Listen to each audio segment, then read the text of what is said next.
Steam Next Fest is like a pregnancy scare. It comes 3 times a year, and I still never expect it every single time. Oh my gosh. What? It's so rude. I'm very fertile.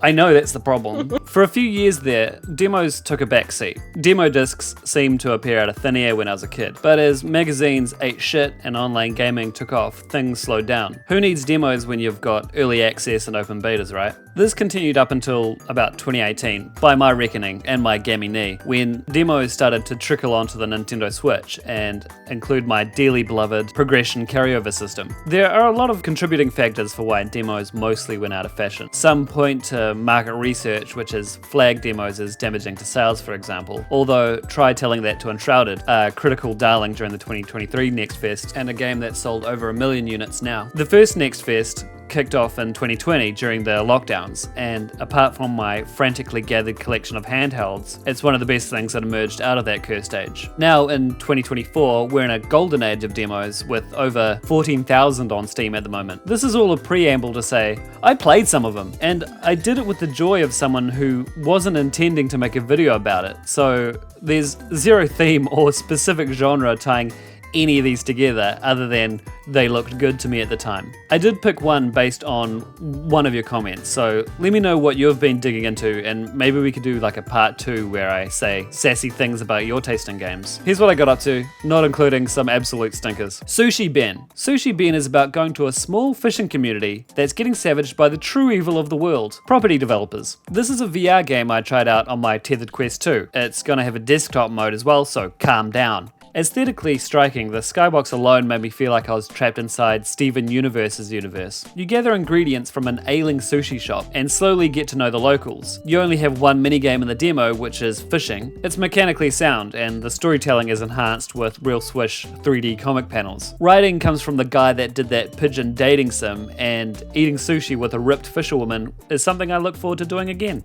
Wait a second, is a pigeon dating sim? Is a pigeon dating sim. Oh my god, I want to play it. Called Hatoful Boyfriend. Oh, I see. Nah, those pigeons are too pretty for me. They tout this game as being a powerful visual storytelling tool that will make you feel like a manga protagonist. If your idea of being a manga protagonist included writhing around on your couch with an imaginary fishing rod, then they fucking nailed it. Currently the world feels a little bit like an abandoned VR chat world, and I know it's supposed to be a sleepy town, but it'll be nice to have any NPCs at all just wandering around. That would be nice. Thanks. Wishlisted though.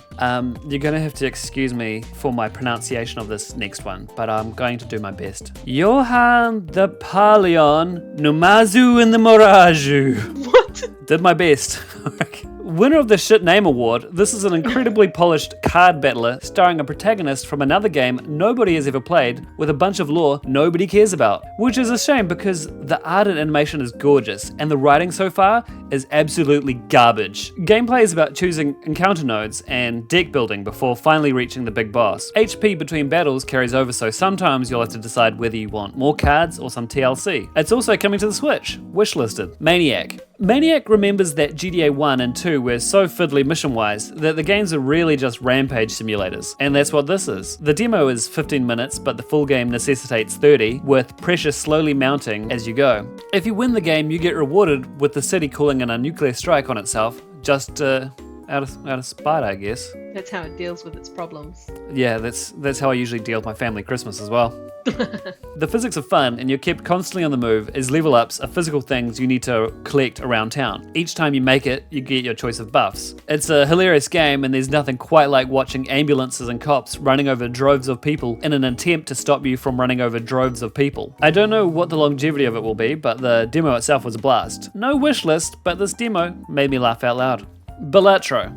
Executive Toad name-dropped this one a few videos ago, and I can see why. The buzz for it is low-key insane. Some people have dropped 60 hours into the demo alone, and the full release is later this week. Aesthetically, it looks as though you're playing poker in the Hotline Miami universe, or something like that. People got a real boner for cathode ray tubes at the moment. As you progress, what started out as simple poker begins to achieve an escape trajectory into something else entirely. Which is good, because I fucking hate poker. I got a card that was a slab of concrete. I had a 10 of hearts that was made of glass, and gave me a score multiplier.